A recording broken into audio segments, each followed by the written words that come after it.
Et voilà, bonjour à toutes et à tous. Je crois qu'on est en direct et je pense que vous devriez tous nous voir et nous entendre. Si ce n'est pas le cas, n'hésitez pas à nous faire signe dans le chat si vous avez des petits soucis.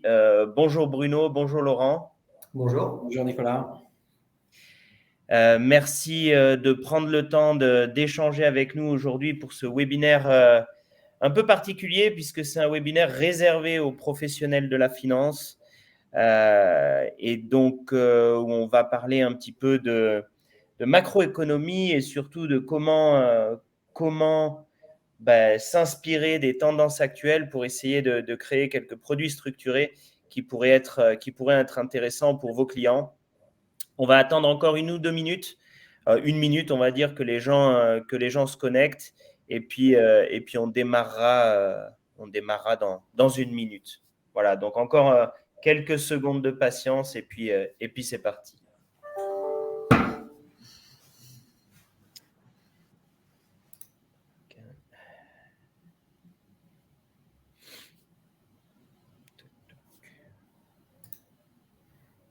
Voilà, je vois que les gens continuent de se connecter. Écoutez, on va commencer.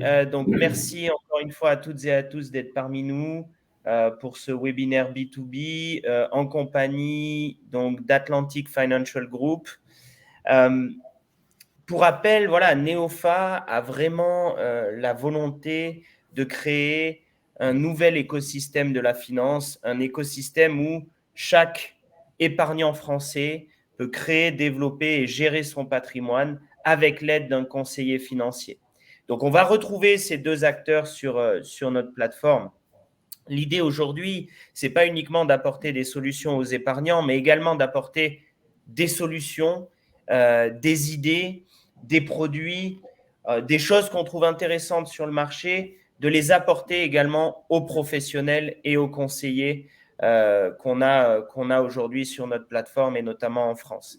Et c'est vrai que on a la chance aujourd'hui d'avoir Atlantic Financial Group avec nous, qui est un groupe qui me tient particulièrement à cœur puisque mon épouse est suisse et qui est un groupe qui est à la base suisse et qui s'est installé en France et qui a une approche, on trouve, plutôt différente, assez intéressante.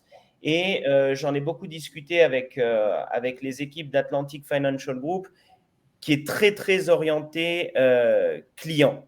C'est-à-dire que si le meilleur conseil à vous donner, c'est de rien faire, ils vous diront de rien faire. Eh bien, je peux vous assurer que rien que ça, pour moi, je trouve que c'est déjà une valeur. Donc, c'est pour ça qu'on a invité aujourd'hui Bruno et Laurent d'Atlantic Financial Group pour vous présenter un petit peu leur vision de l'économie et de ce qui va se passer dans les prochains mois et les prochaines années, mais également comment transcrire ça dans des produits pour les clients qui peuvent faire du sens, en tout cas pour cette année et celles qui suivent. Donc, Bruno, peut-être on commence par vous. Est-ce que vous pouvez nous dire quelques mots sur vous? Oui, tout à fait. Merci Nicolas, bonjour à tous et merci pour votre disponibilité lors de ce webinaire. Alors moi, j'ai une formation initiale d'économétrie, donc d'ingénieur économiste avec pas mal d'économie et de mathématiques pour essayer de modéliser tout ça. C'est encore des outils que j'utilise aujourd'hui dans la phase initiale de mon approche pour essayer d'être le plus neutre possible et de ne pas avoir un biais comportemental initial. Souvent, c'est un petit peu le défaut de certains investisseurs sur le marché, c'est-à-dire qu'on a déjà un petit peu la conclusion avant même d'avoir complètement analysé la situation. Donc, c'est vrai que j'aime bien me baser sur cette partie économétrique dans un premier temps, et puis ensuite rajouter du qualitatif et de l'expérience humaine par-dessus. Mais cette formation me sert encore aujourd'hui. J'ai fait 16 ans chez Edmond Rothschild à Genève en tant qu'économiste, responsable de la recherche, stratégiste, membre du comité d'investissement, etc. Et j'ai rejoint Atlantic Financial Group en 2018 pour monter l'équipe de recherche, donc pour à la fois analyser la partie macro, micro, tout ce qui est coté mais aussi non coté, dans le but, comme vous le disiez Nicolas, de vraiment venir servir les clients et d'avoir une analyse la plus neutre possible. Voilà, avec des recommandations à la clé, mais voilà, ça, pas forcément positive à chaque fois. Et l'idée, c'est d'être vraiment le plus objectif possible. Et donc, aujourd'hui, cette équipe se développe et donc ça nous permet de venir en soutien à la fois de nos partenaires, de nos clients, sur la partie vraiment purement analytique et recherche dans des comités d'investissement, ou aussi auprès des gestionnaires de portefeuille, des gestionnaires d'actifs. Voilà, cette partie recherche qui se veut la plus appliquée possible. Parfait. Merci beaucoup, Bruno, pour tout ça. Laurent, quelques mots sur vous également, s'il vous plaît. Tout à fait. Merci, Nicolas. Alors, pour ma part, j'ai travaillé toujours sur les produits structurés pendant une vingtaine d'années. J'étais à Londres pendant une dizaine d'années, puis à Paris. J'étais dans des banques étrangères, donc anglo-saxonnes, chez JP Morgan, où j'ai passé 4 ans, puis chez Goldman, 4 ans également. Et puis ensuite, j'étais chez Deutsche sur les 8-9 dernières années. J'ai couvert une clientèle plutôt d'institutionnels et de banques privées à qui on distribuait justement ce type de solution. Et j'ai rejoint le groupe Atlantique au début de l'aventure ici parisienne. Atlantique avait la volonté de monter une activité ici sur le marché français. J'ai moi la responsabilité de développer le marché français sur l'activité produits structurés. J'avais à cœur, comme tu le disais Nicolas, de me placer côté client, de faire bénéficier justement de cette expertise que j'ai acquis au bout d'une vingtaine d'années sur cette classe d'actifs, sur des produits qui sont parfois assez complexes, et être côté client pour pouvoir les conseiller. Parfois, effectivement, il ne faut rien faire, on leur dit de ne rien faire. Et parfois, il y a des opportunités à aller chercher. Les produits structurés sont une classe d'actifs à part entière et on va les conseiller, justement, les assister, mettre en avant les avantages, mais également les inconvénients, les risques de ces produits-là. Donc, c'est vraiment l'approche très basée sur le conseil, qu'on espère être de qualité, qu'on promeut chez Atlantique. Parfait. Merci beaucoup à tous les deux pour cette petite introduction. On va rentrer très rapidement dans le vif du sujet. Quelques petits rappels. Vous avez le chat à votre disposition. Vous pouvez utiliser le chat pour poser vos questions. N'hésitez pas. Interrompez-nous. On est là pour ça.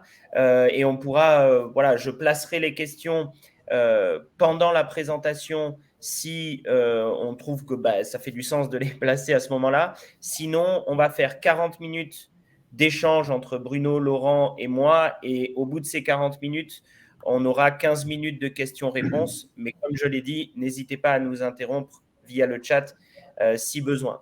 Je rappelle également que tout ce qu'on va dire pendant ce webinaire, ce n'est pas forcément des conseils à appliquer immédiatement. C'est vraiment à appliquer selon les clients et pour les clients dont le profil peut correspondre. Merci beaucoup. Désolé pour ce petit rappel, mais toujours important de le faire. Bruno, oui. On va commencer avec vous. Et on va notamment parler d'analyse économique dans cette première partie. La deuxième partie portera plus sur quelles sont les solutions que Atlantique peut proposer suite à ce qu'on va dire dans cette première partie. Il y a un premier point que vous vouliez peut-être rappeler. C'est un petit rappel de marché et notamment comment le marché évolue par rapport à l'activité économique. Est-ce que vous pouvez nous faire un peu ce petit rappel, Bruno? Oui, tout à fait. Merci pour cette introduction, parce que c'est au final la question clé de pourquoi est-ce qu'on analyse le cycle économique, c'est qu'il a une incidence notoire sur les investissements. Et c'est pour ça qu'on dépense de l'énergie à analyser ce cycle économique. Le meilleur moyen de voir ceci, pour moi, c'est de regarder ce graphique où ici sur la courbe bleue, vous retrouvez la croissance annuelle de l'économie française, donc la progression du PIB sur 12 mois roulants. Et on voit que voilà, on est passé de 4-5% en début 2022 à proche de 0 récemment. Et en jaune, vous voyez ce que j'appelle un indicateur économétrique de marché qui regroupe à la fois la progression annuelle des actions, donc la performance du CAC 40 sur 12 mois, et la quantification de la courbe des taux entre l'OAT à 10 ans et les taux de la BCE. L'idée derrière est assez simple, c'est de dire que si on a de la croissance économique, les entreprises vont faire des bénéfices et donc les marchés vont avoir tendance à s'apprécier. Et de la même manière, si on a de la croissance économique, les investisseurs obligataires vont anticiper la hausse des taux à venir et donc les taux longs vont progresser plus vite que les taux courts. Et donc la courbe des taux se quantifie. Et inversement, quand le cycle ralentit, les earnings baissent, les les performances boursières aussi, et la courbe des taux s'aplatit, voire s'inverse, comme on commence à le voir ces temps-ci. Et donc, sur ce premier graphique, on voit bien la relation assez intéressante qui existe entre la courbe bleue et la jaune, donc entre le cycle économique et le cycle de marché. Donc ça, c'est le premier point. Et on s'aperçoit que finalement, sur la partie droite du graphique, le ralentissement qu'on a récemment était en ligne, donc un ralentissement économique. Et là, on est en train de faire une sorte de bottom, de plateau, juste au-dessus de zéro. C'est-à-dire, ça nous donne l'impression qu'on peut éviter la récession. En tout cas, c'est ce que commence à dire le marché depuis 3-4 mois. Et c'est pour ça que j'ai rajouté un troisième indicateur, qui est l'indicateur économique de l'OCDE, mais on aurait pu en prendre d'autres, qui est un indicateur avancé du cycle économique et qui, lui, nous dit de manière très claire… C'est la ligne en pointillé. Voilà, c'est ça, c'est la ligne en pointillé, exactement. Qui nous dit de manière très claire que la croissance non seulement ralentit, mais va continuer à ralentir pour s'installer en récession pendant quelques trimestres. Et donc, partant de ce principe-là, donne l'impression que les marchés sont un petit peu trop optimistes, en tout cas depuis le début de l'année, d'avoir rebondi en janvier et février, alors que les perspectives sont toujours assez moroses. Mais c'est ce que j'allais dire. C'est vrai que moi, quand j'ai regardé ce graphique que vous nous avez envoyé, je me suis posé la question. C'est pourquoi les marchés, du coup, se sont autant appréciés, parce que malgré tout, c'est une belle petite remontée qu'il y a eu depuis le début de l'année. Est-ce que c'est juste parce qu'on vit de plus en plus dans un monde de bisounours, où en fait, on ne veut pas croire que ça peut baisser, ou qu'est-ce qui a fait ça, en fait? Alors, il y a plusieurs facteurs. Très clairement, il y a plusieurs facteurs. Effectivement, alors peut-être qu'on est trop optimiste, donc ce fameux monde de bisounours, c'est-à-dire que, mine de rien, on n'a pas connu de vraies crises cycliques depuis un certain temps. C'est-à-dire que les dernières crises économiques qu'on a eues, c'était des crises liées à des chocs exogènes. Donc, typiquement le Covid, qui d'un coup nous tombe dessus, et donc tout le monde s'ajuste en même temps. Là, on est vraiment dans une phase de cycle plus classique, où on était en surchauffe, et le cycle économique ralentit progressivement, et le temps de la macroéconomie est assez long. Et c'est vrai que pour certains investisseurs, c'est un peu frustrant, et on a l'impression que c'est bon, on a déjà eu 2022 qui était difficile, et donc on est déjà en phase de reprise économique. C'est pas totalement vrai, et probablement qu'il y a un excès d'optimisme qui était aussi lié au fait que les prix de l'énergie ont retracé un petit peu, c'est-à-dire qu'ils s'étaient envolés au début de la guerre en Ukraine, et ils reviennent sur des niveaux plus corrects. Et donc ça vient soutenir un petit peu le sentiment positif de marché. Et puis, le point qui pour moi est important, c'est qu'on a aussi des signaux qui nous donnent l'impression que la situation est plutôt bonne. Et dans ces signaux-là, il y a l'emploi. Et c'est vrai qu'on se pose souvent la question, est-ce qu'on peut avoir une récession alors que l'emploi est dynamique? On l'a encore vu ce matin avec les chiffres de l'INSEE qui estiment que l'emploi a progressé de 0,2% en France, alors que la croissance était de 0. Il faut bien voir que si on a une croissance de l'emploi alors qu'on n'a pas de croissance de la production, ça veut dire qu'on est en train de dégrader la productivité. Donc ça va mettre petit à petit un peu de pression sur les entreprises, parce que pour dire les choses avec d'autres termes, c'est-à-dire qu'on produit la même chose, mais avec plus de personnel. Donc, ce n'est pas vraiment un signal positif sur le long terme. Et le point que j'aime bien, c'est d'expliquer en fait que l'emploi est un indicateur retardé. C'est-à-dire que dans le cycle économique, on va d'abord constater un affaiblissement de la demande, une baisse des carnets de commandes. Ensuite, les entreprises qui continuent à produire la même quantité vont devoir stocker. Et puis, une fois que ces stocks sont remplis, va stopper ses investissements en capitaux. Donc, elle arrête de déployer du capital pour investir dans de nouvelles machines, etc. Et c'est seulement une fois qu'elle a fait ça qu'elle stoppe ses embauches et qu'elle commence à licencier. Et donc, vraiment, les licenciements arrivent en toute fin de cycle. Et là, on voit la situation actuelle aux États-Unis. Est-ce que c'est la même chose en France? Et est-ce que ce que vous nous dites, ça veut dire qu'on doit s'attendre à pas mal de chômage dans les prochains mois ou la prochaine année sur tous les pays, en tout cas occidentaux, France, États-Unis, etc., etc. Oui, c'est ça. Ici, j'ai mis les États-Unis parce que les États-Unis ont l'avantage d'être un petit peu en avance sur le cycle et aussi d'avoir plus de données disponibles que l'Europe en général et que la France en particulier. Mais c'est vrai que l'Europe est juste un petit peu en décalage par rapport aux États-Unis d'un trimestre ou deux, mais la situation est assez similaire.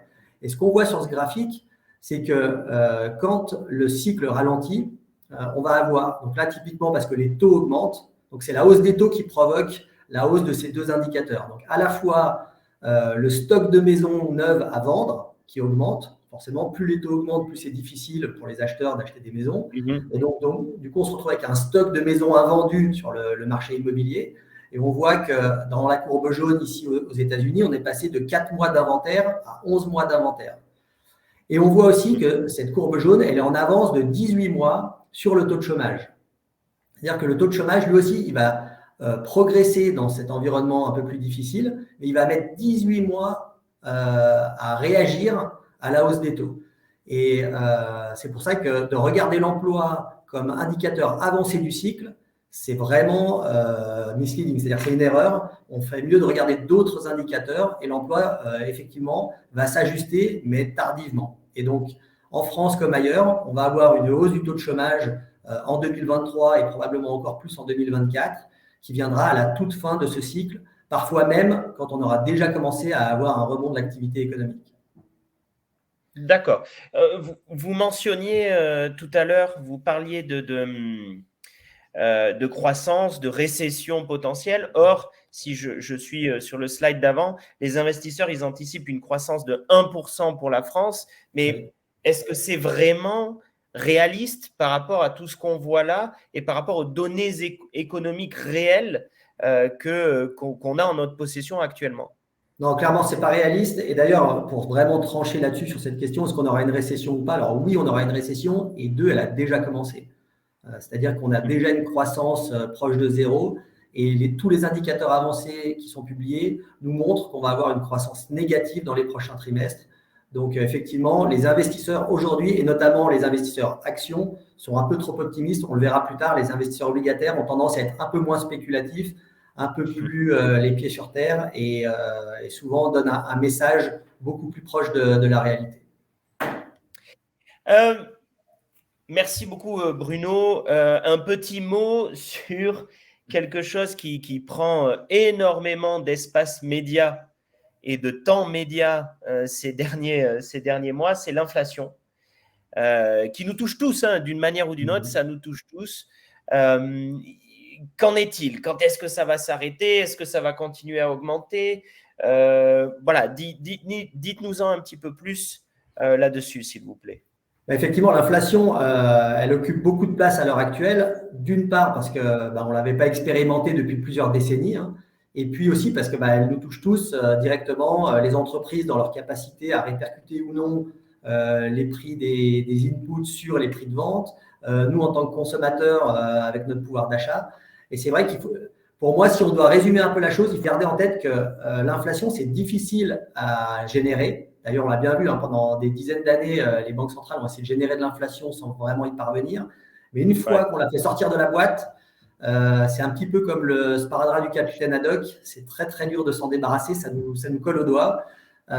Et on va avoir exactement ce type de scénario dans les prochains trimestres, les prochaines années. C'est-à-dire que oui, l'inflation va ralentir, mais elle va rester visible et surtout, elle ne va pas revenir à des niveaux qu'on a connus par le passé entre 0 et 2%. L'idée est simple, c'est qu'en fait, on a eu dans un premier temps un choc d'offres, notamment avec la période de confinement durant le Covid, etc., puis de réouverture, et de stimulation excessive de la demande, notamment avec les politiques de soutien budgétaire et monétaire qui ont été mis en place à cette époque. Et donc, au début, on a eu vraiment une flambée des prix des matières premières et de certains biens. Cette période a duré suffisamment longtemps pour que des effets de second tour se mettent en place. C'est-à-dire qu'aujourd'hui, ce qu'on est en train de percevoir, c'est que l'inflation, elle s'est déplacée vers les services qui eux-mêmes se mettent à répercuter la hausse des prix des matières premières et des biens de consommation qu'ils utilisent dans leur facturation de services. Et on commence aussi à sentir cette pression-là sur les salaires. Et donc, du coup, ces effets de second tour viennent alimenter l'inflation et viennent compenser en partie la baisse des prix des biens et des matières premières. Est-ce qu'en fait, ce qu'on est en train de vivre là, c'est-à-dire une inflation qui va rester probablement, vous avez dit, je crois, entre 2 et 4%, un environnement de taux qui sera plus à zéro, on est d'accord, est-ce que ce n'est pas en fait la normalité, ça? Si on peut définir une normalité, évidemment, mais est-ce que ce n'est pas un environnement standard dans lequel on devrait évoluer? Tout à fait. C'est un environnement standard, mais on verra tout à l'heure qu'en fait, on essaye de normaliser les choses dans un environnement qui n'est pas totalement normal, pas totalement standardisé, et que ça peut provoquer des conséquences assez douloureuses.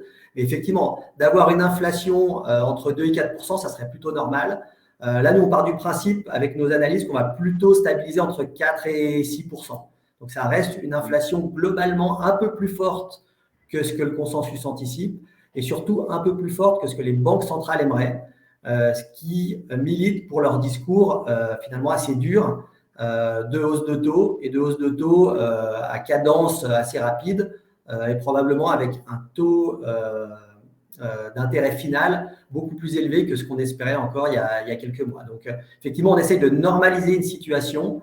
Il faut bien rappeler, hein, c'est le mandat des banquiers centraux de stabiliser l'inflation. Donc, on peut débattre et on va le faire. Est-ce que c'est la meilleure idée? Mais en tout cas, à leur place, on ferait exactement la même chose, que c'est dans leur mandat, c'est statutaire. Et dernier petit mot là-dessus, on y reviendra peut-être un petit peu plus tard, mais dernier petit mot là-dessus. Dans pas mal de graphiques et de médias ou autres, on voit qu'effectivement la France est peut-être un petit peu moins touchée que les pays voisins ou que certains pays voisins sur cette inflation. Est-ce qu'on va rattraper nos voisins? Ou est-ce que voilà, ça a été géré de telle façon qu'on va limiter quand même cette inflation voilà, qu'en est-il là-dessus? Qu'en pensez-vous?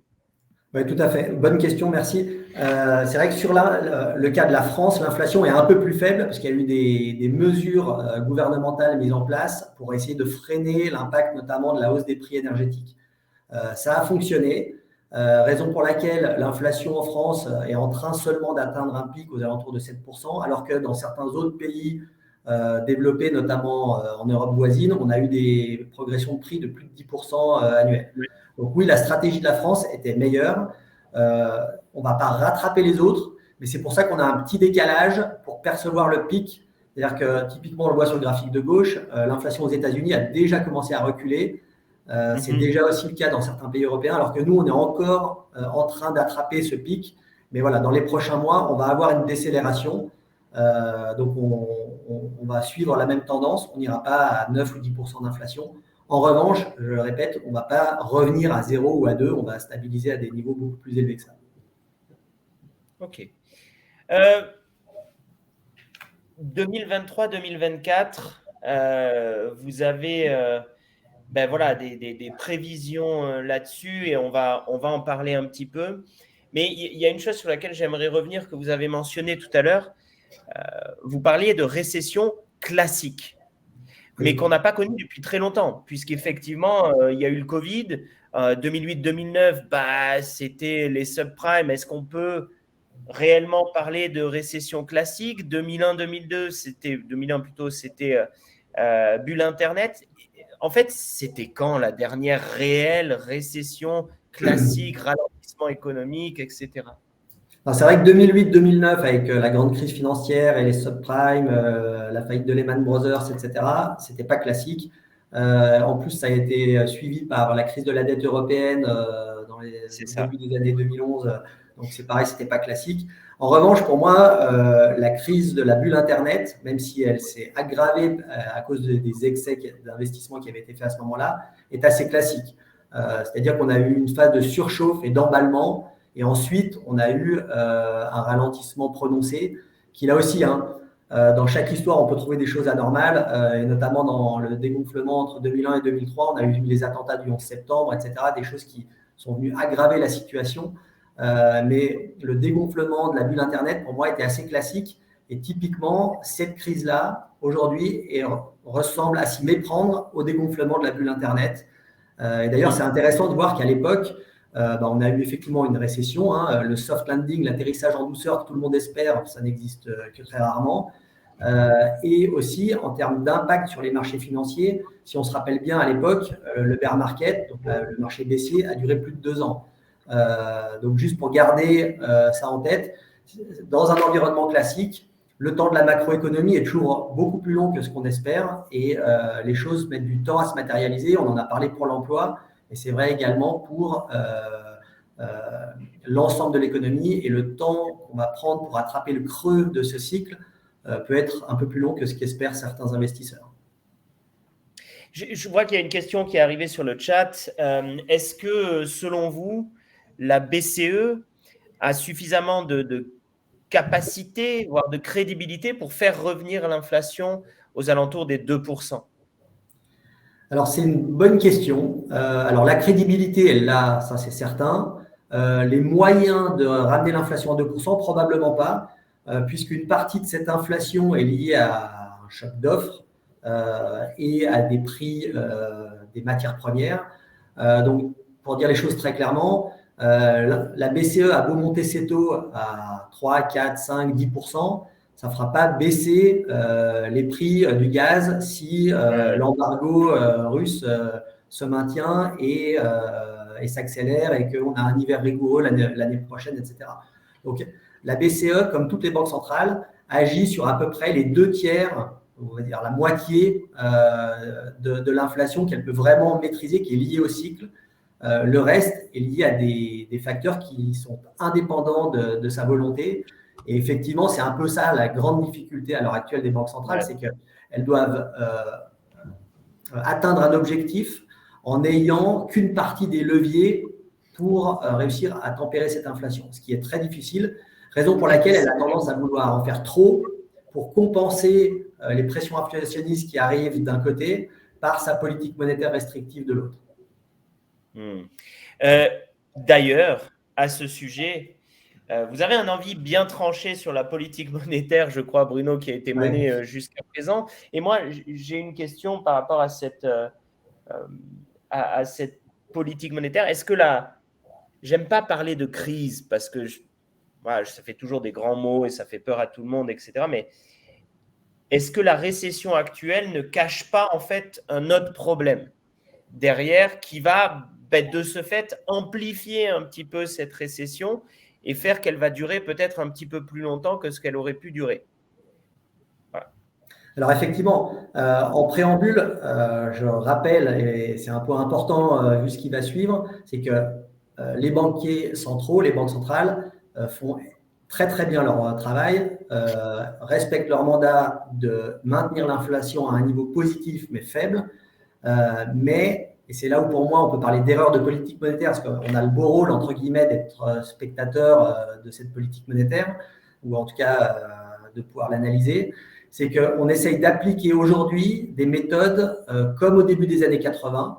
Donc si vous vous rappelez, au début des années 80, on sortait de 2 chocs pétroliers, 74, 79, avec des taux d'inflation extrêmement élevés. Et c'est l'arrivée de Paul Volcker à la tête de la Réserve fédérale américaine qui explique que voilà, il faut vraiment durcir le ton, hausser très fort les taux directeurs pour contraindre l'inflation et structurellement ramener les taux à des niveaux beaucoup plus bas. Et on profite depuis plusieurs décennies de cette politique monétaire ultra efficace. Et donc aujourd'hui, les banquiers centraux essayent d'appliquer les mêmes outils pour essayer de contrer la flambée des prix et donc augmentent leur taux directeur très très vite, très très fort pour essayer de juguler cette inflation. Et c'est là où je m'inscris en faux, c'est que la grande différence qu'on a aujourd'hui par rapport à la période des années 80, c'est que les niveaux de dette ne sont pas du tout comparables. C'est ce qu'on voit sur ce graphique de gauche, où on regarde l'évolution de la dette mondiale, donc en pourcentage du PIB mondial. Dans les années 80, on était à 120%, c'est-à-dire avec 30% notamment de dette publique.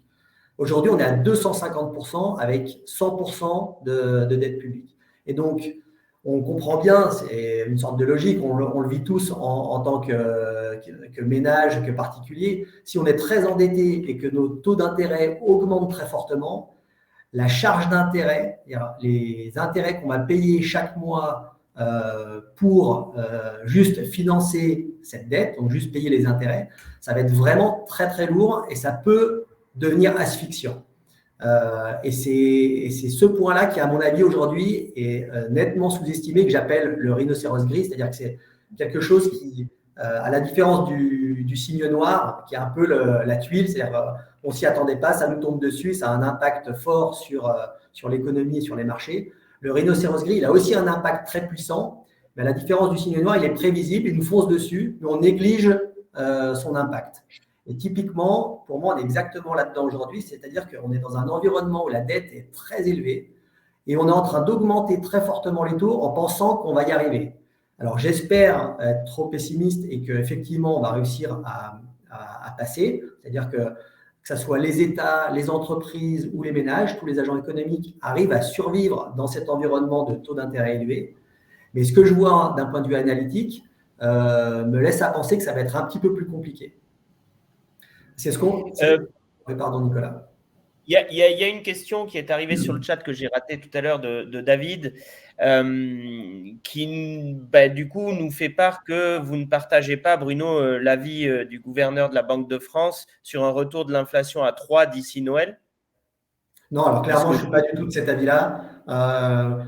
Ça pourrait arriver si je essaye de rejoindre son avis, mais il faudrait vraiment, alors là pour le coup, qu'on ait un impact récessif très fort et que du coup les entreprises perdent de leur pricing power et n'arrivent pas à répercuter la hausse du prix des intrants sur les prix finaux. Mais ce qu'on a vu encore récemment, et y compris en France, avec les négociations entre les producteurs et les centres commerciaux, c'est qu'on va avoir encore une inflation sur l'alimentaire très élevée. L'inflation sur l'énergie, elle va demeurer, même si elle est moins virulente. Et puis sur les services, on commence à avoir une inflation assez forte. Donc j'ai de gros doutes qu'on revienne à 3% d'inflation avant Noël. On va accélérer, il nous reste 4 minutes avant de passer à Laurent. Quelques mots sur le marché obligataire ? Oui, tout à fait. Alors le marché obligataire est effectivement en train de nous dire qu'effectivement cette politique monétaire, même si elle est louable d'un point de vue théorique, en pratique, on n'y croit pas. Et donc, le risque sur les charges d'intérêt est réel, puisqu'on voit sur ces graphiques-là, les taux à 10 ans sont passés en dessous des taux à 2 ans. Or, si on se rappelle bien, en économie, il y a quelques grandes théories de base. Il y a l'offre et la demande, que tout le monde connaît, qui permet d'ajuster les prix. Et il y a aussi la préférence pour le présent. C'est-à-dire qu'un investisseur va toujours préférer avoir son argent tout de suite plutôt que plus tard. Et il est d'accord de prêter son argent que s'il a un rendement escompté supérieur en prêtant sur le long terme. Raison pour laquelle les taux à 10 ans, habituellement, sont supérieurs aux taux à 2 ans. Or, aujourd'hui, on est dans une situation inverse, c'est-à-dire que les taux à 10 ans sont plus faibles. C'est-à-dire que les investisseurs obligataires sont en train de nous dire « je préfère placer mon argent à 10 ans parce que je sais que les taux vont baisser dans les prochaines années. Et si aujourd'hui, je prends un taux à 2 ans qui a un taux plus élevé, quand je vais devoir rouler cette position dans 2 ans, je n'aurai jamais les mêmes conditions de marché. Et donc, du coup, je préfère, tant pis, me bloquer sur 10 ans avec des taux plus faibles. Mais au moins, je suis sûr que j'aurai ce taux-là pendant 10 ans. Et donc, c'est des périodes qui arrivent, mais très rarement. On le voit pendant la crise de 2008-2009, on était allé juste à zéro. La dernière fois où on a eu ce type d'événement, c'était dans les années 90 et encore avant dans les années 80, où on a eu une inversion marquée de la courbe des taux. Donc, c'est quelque chose qui arrive régulièrement, mais qui signale que la politique monétaire va devoir pivoter, va devoir changer. Et à ce moment-là, on aura à nouveau une repentification de la courbe des taux qui permettra de respecter cette préférence pour le présent. Donc ça, c'est quelque chose qui crée des opportunités incroyables sur le marché obligataire, à la fois pour se positionner sur les obligations, mais aussi pour faire des structurations autour de cette courbe des taux. Petit point aussi sur les secteurs. Merci beaucoup pour ces informations sur le marché obligataire. Qu'en est-il… Alors, pardon, j'ai sauté une slide. Qu'en est-il des sociétés, des bénéfices ? Vous parlez depuis tout à l'heure de contraction, de récession, de points quand même plutôt sensiblement négatifs. Hein, ce n'est pas forcément très positif. Mais pourtant, on ne voit pas à ce jour de contraction réelle des bénéfices des entreprises marqués comme on pourrait s'y attendre basé sur ce que vous avez dit tout à l'heure. Donc, est-ce que c'est à venir et qu'en pensez-vous ? Oui, c'est ça, c'est à venir. Pour le coup, c'est assez classique, notamment si on compare à la période 2001-2003, qui est donc la période qui ressemble le plus à celle-ci. On a d'abord une contraction des marchés financiers en lien avec la contraction des valorisations, donc les multiples. Et seulement dans un deuxième temps, on a la contraction des bénéfices. Et là, c'est ce qu'on va commencer à expérimenter sur 2023 et sur 2024 aussi. On le voit là sur le graphique américain, mais c'est la même chose en France, en Europe. Quand on a un ralentissement économique, les profits des entreprises se contractent en moyenne entre 10 et 45%. Aujourd'hui, le consensus des analystes estime encore qu'on peut être à plus quelque chose cette année. Ça paraît totalement insensé. Et donc, la question, c'est est-ce qu'on aura moins 10, moins 20, moins 30 ? Mais en tout cas, on aura une contraction des bénéfices en lien avec le cycle qui est tout à fait normal. Donc oui, il y aura un peu de déception à venir de ce point de vue-là. Et comme vous commenciez à le dire, même si globalement sur le marché, ça peut être un peu difficile et qu'on peut avoir des nouveaux points bas sur le CAC 40 cette année, il y a des secteurs où ça vaut le coup de se positionner. Alors, c'est vrai habituellement sur les secteurs défensifs, c'est vrai pour tout ce qui est la santé, les services aux collectivités, les biens de consommation durable, donc les secteurs dits classiquement défensifs.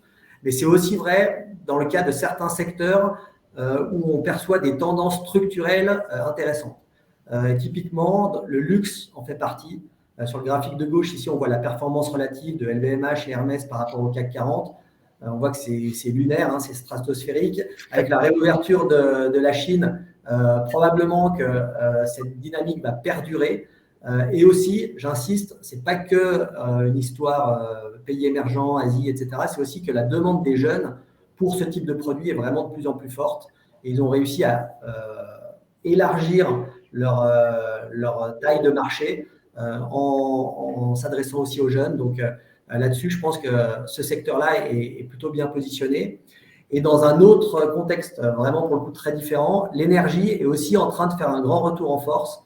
Il faut voir qu'on a sous-investi dans l'énergie depuis 2014, donc ça fait presque 10 ans maintenant, et que du coup, dès qu'on a un mini rebond de la demande, l'offre n'arrive pas à subvenir à cette demande. Et donc du coup, les entreprises du secteur de l'énergie ont vraiment un pricing power très important, raison pour laquelle elles surperforment l'Eurostoxx, comme on le voit sur ce graphique, et devraient continuer à surperformer encore dans les prochaines années.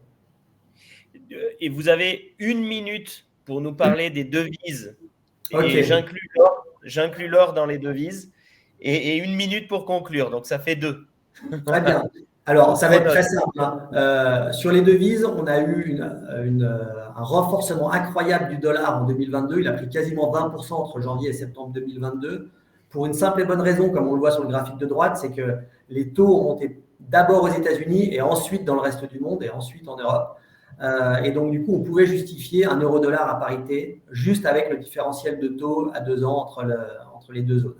Ce différentiel est amené à se résorber, soit parce que la BCE va rattraper progressivement la Fed, soit parce que la Fed va arrêter de monter ses taux, voire même pourrait pivoter comme on évoquait tout à l'heure. Et donc, cet écart de taux qui était très favorable au dollar le devient de moins en moins.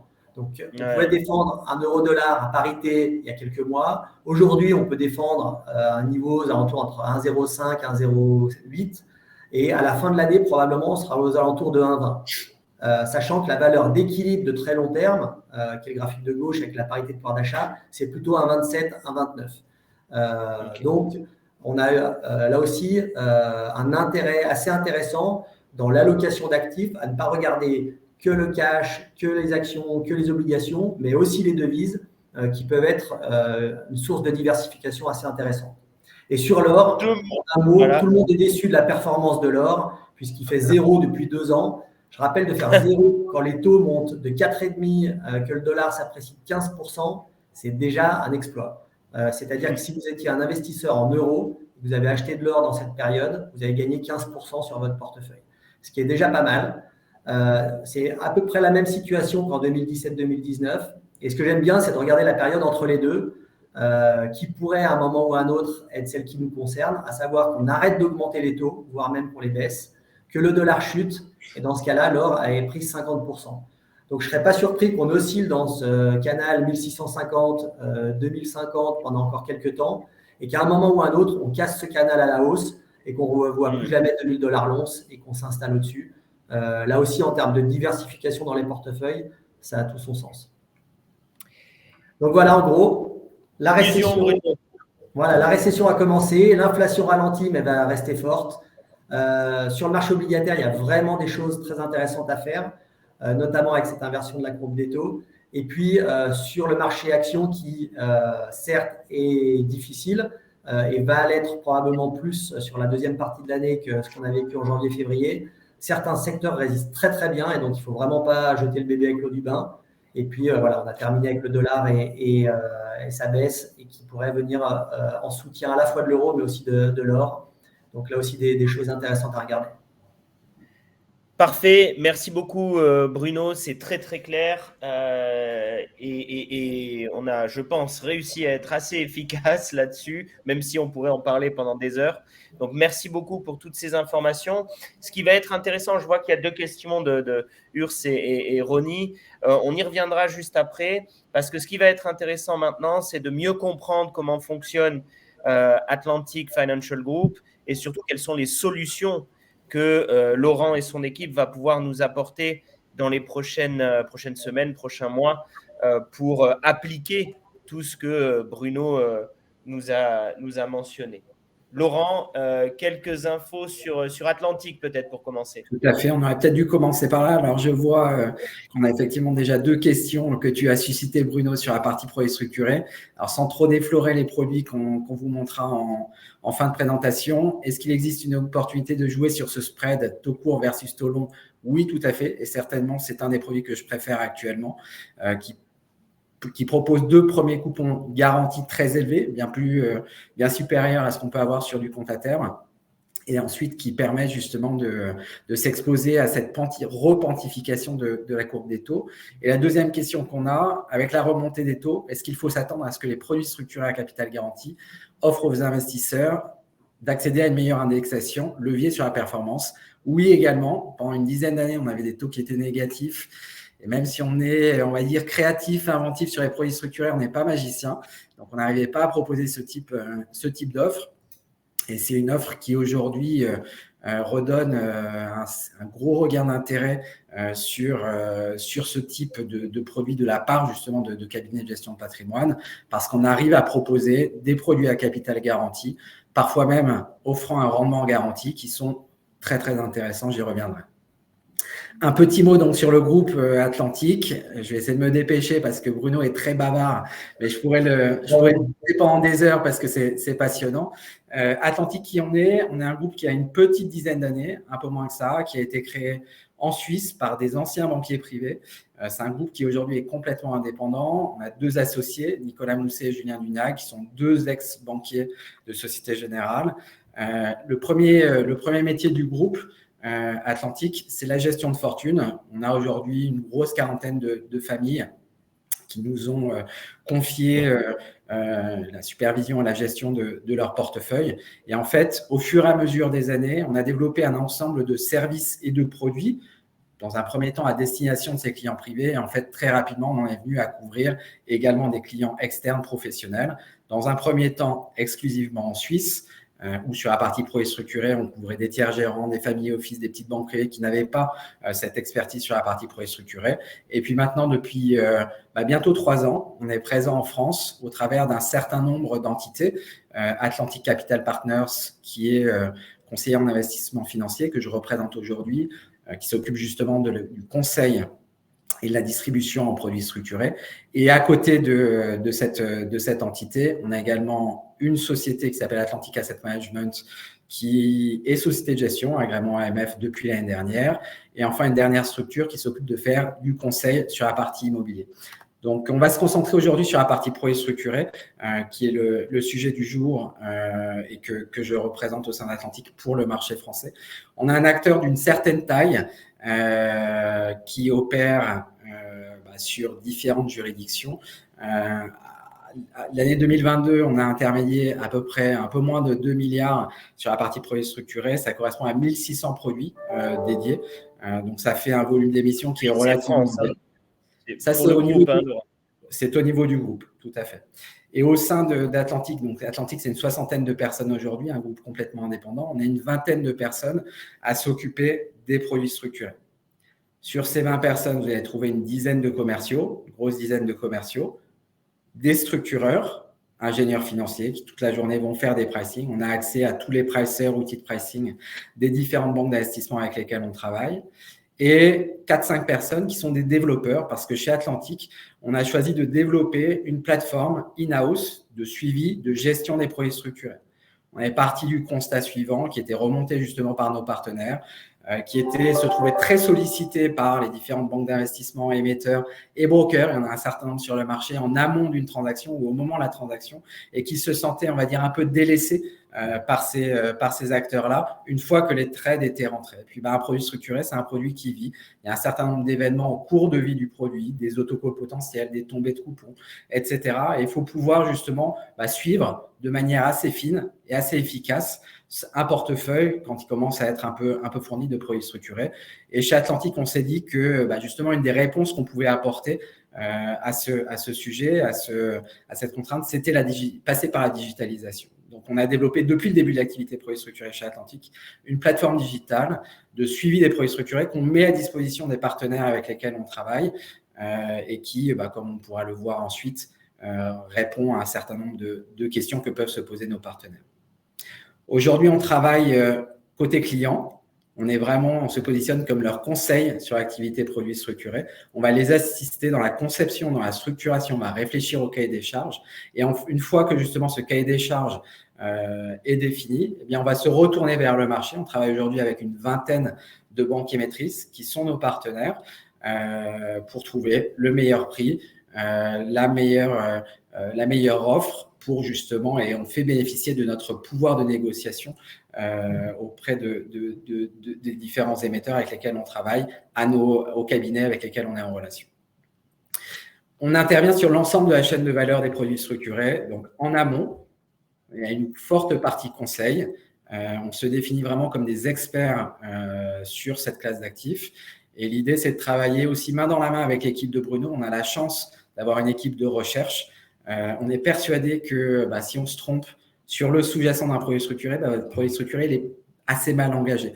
Donc, on travaille énormément avec l'équipe de Bruno, qui chapeaute l'équipe de recherche chez Atlantic, pour trouver des thématiques, que ce soit des secteurs, des thématiques macro, micro, et ensuite essayer de les mettre en musique sous forme d'un produit structuré. Un produit structuré, c'est une implémentation pour essayer de jouer de manière un peu fine une thématique qui aura été mise en avant. Il faut le voir comme ça. C'est un outil, un produit structuré qui s'insère dans un cadre plus global de gestion de portefeuille.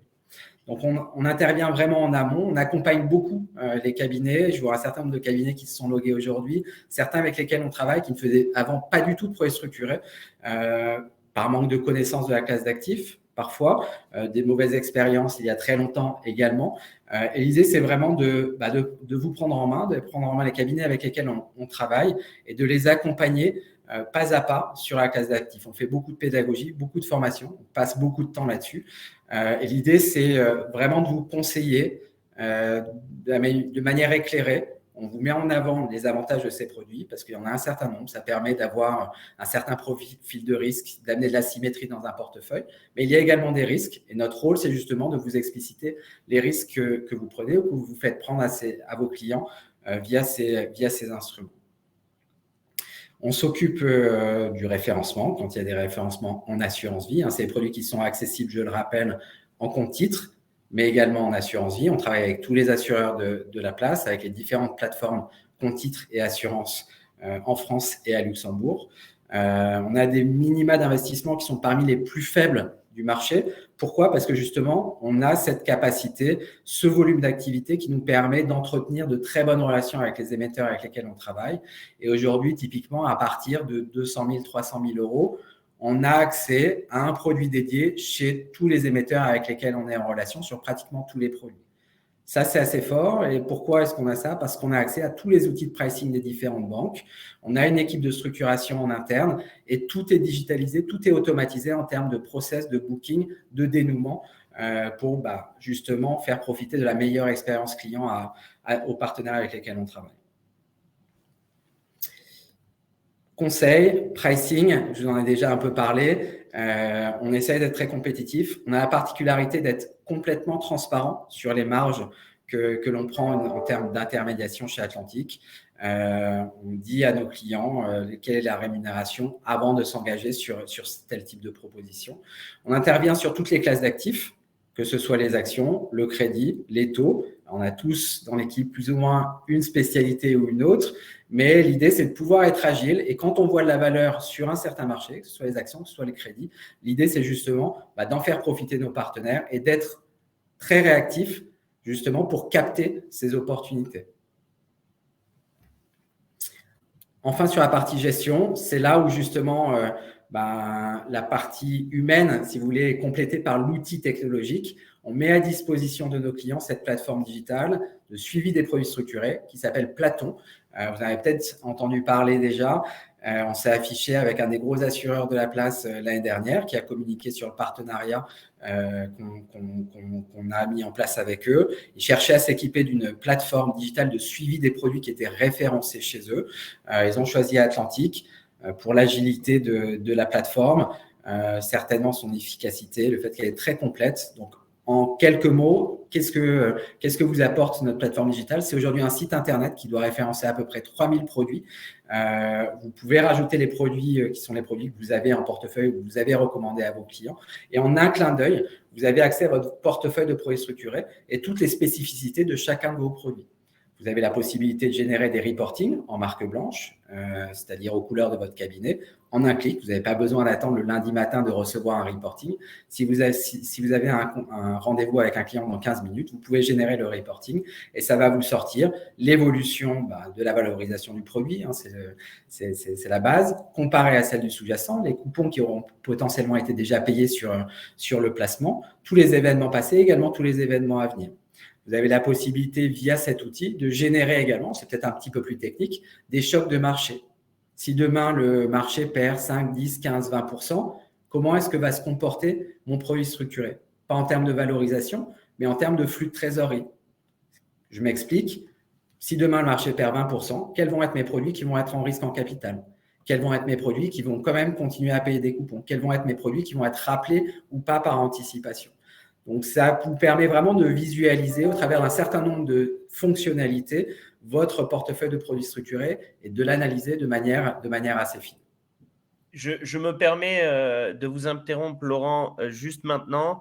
On va, je vois qu'il y a pas mal de messages où j'ai reçu aussi des messages. Ça serait bien d'envoyer un visuel de Platon et on vous enverra peut-être une plaquette ou quelque chose pour visualiser un petit peu ce qu'est Platon lors de l'email à la suite de ce webinaire. Comme ça, les gens pourront peut-être voir un petit peu de quoi on parle parce que je crois que ça peut avoir pas mal d'intérêt pour la population qui nous suit.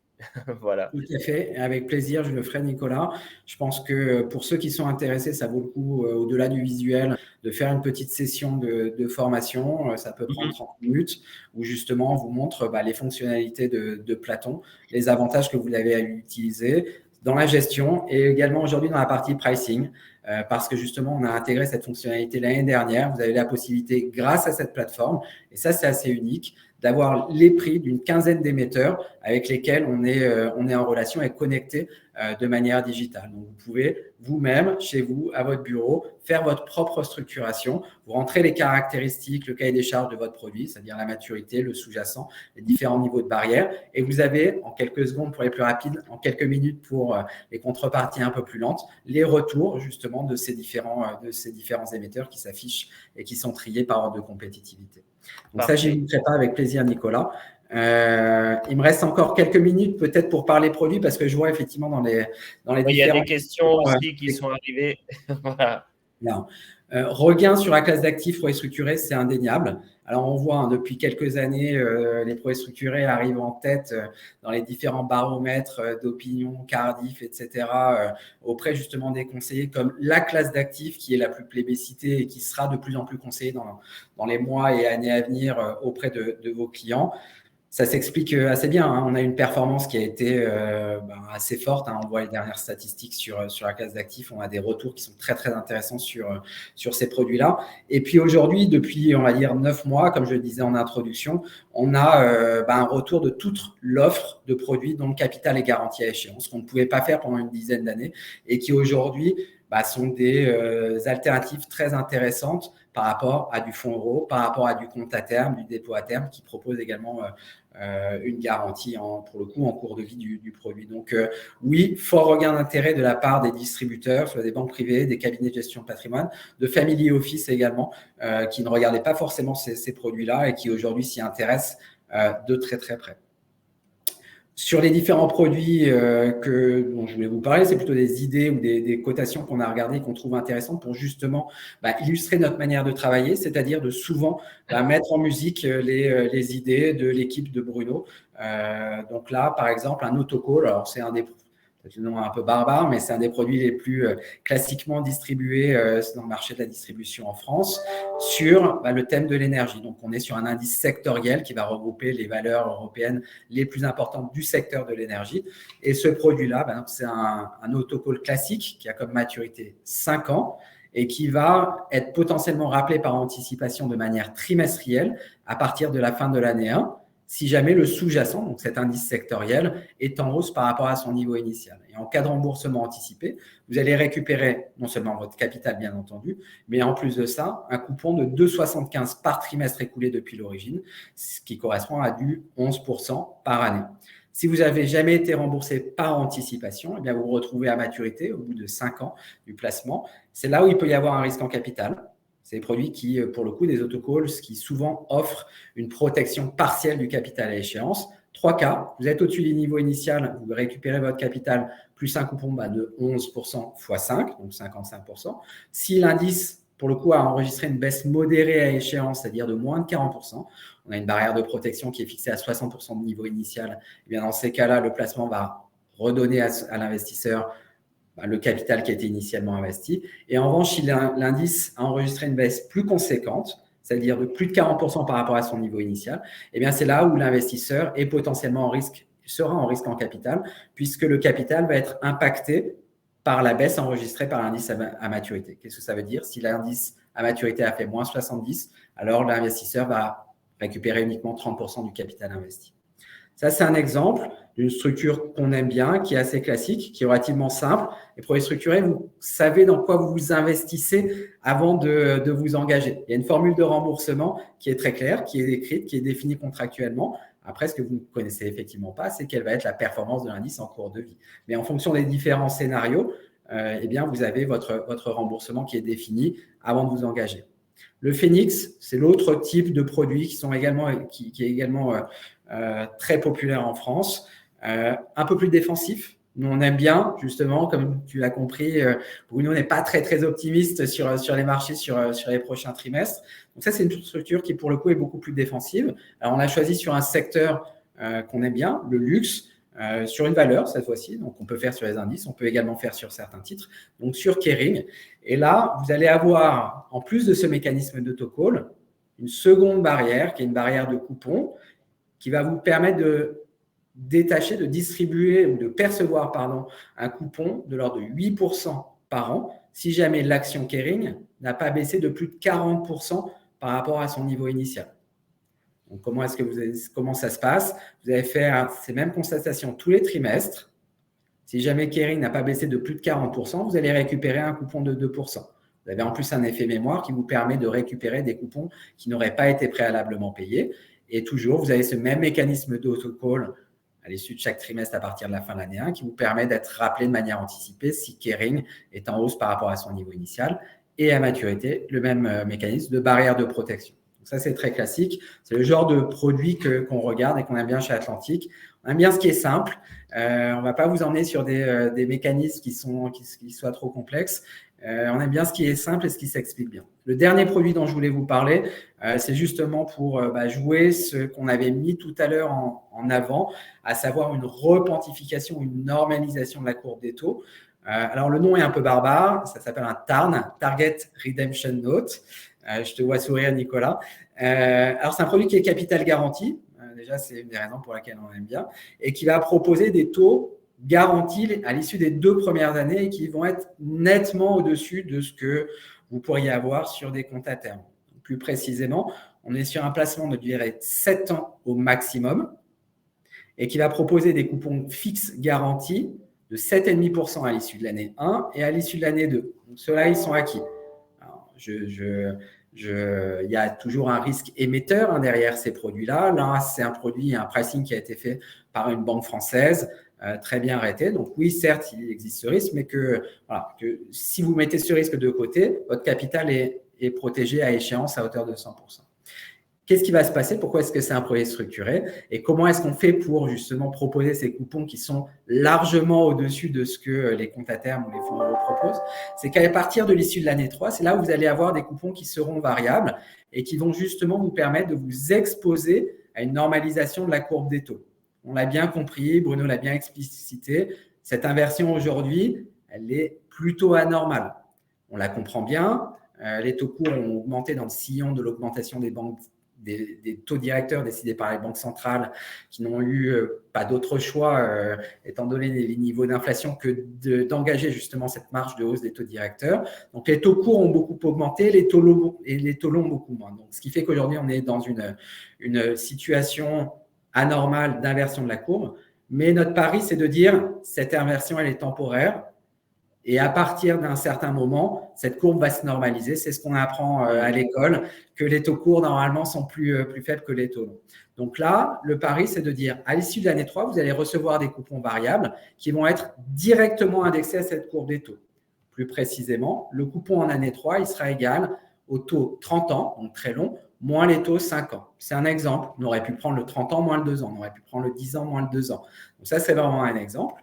Et l'idée, c'est de dire, à partir du moment où la somme de ces coupons variables, donc à partir de l'année 3, est supérieure ou égale à 1%, eh bien, votre placement va être rappelé par anticipation.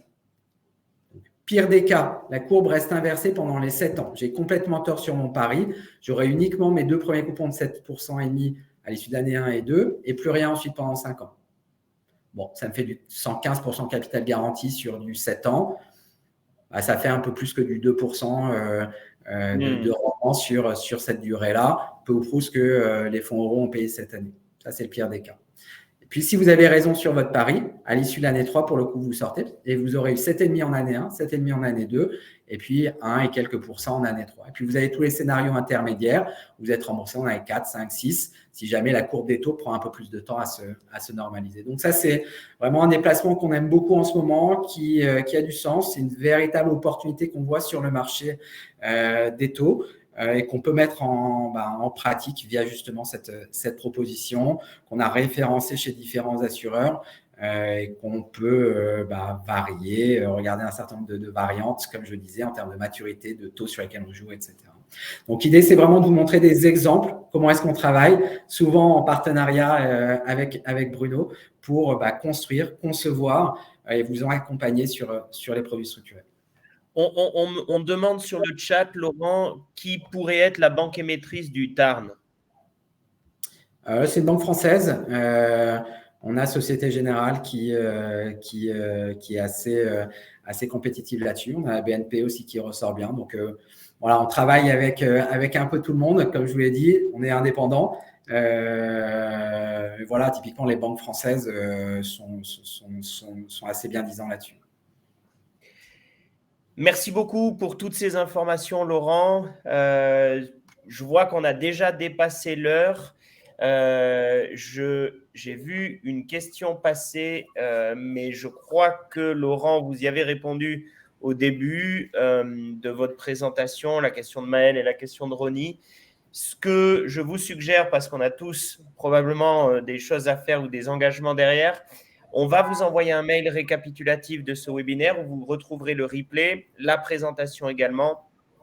On vous donnera également toutes les coordonnées de Laurent, Bruno et des équipes d'Atlantic Financial Group.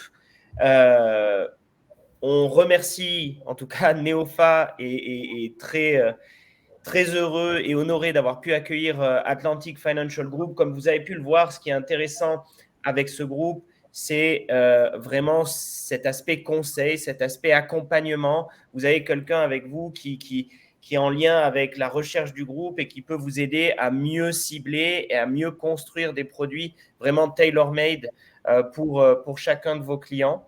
Donc, n'hésitez pas à faire appel à eux. Nous, on fera un prochain webinaire B2B encore une fois, réservé aux professionnels d'ici 1 mois. On vous enverra tous les détails derrière. On a voilà, un produit, un petit coup de cœur pour un produit qu'on aime bien et que l'équipe pourra vous présenter lors de ce prochain webinaire. Je vous remercie à toutes et à tous d'être venus aujourd'hui. Merci merci Laurent, et on espère vous voir au moins aussi nombreux lors du prochain webinaire. Merci à tous. Merci à tous. Merci à tous.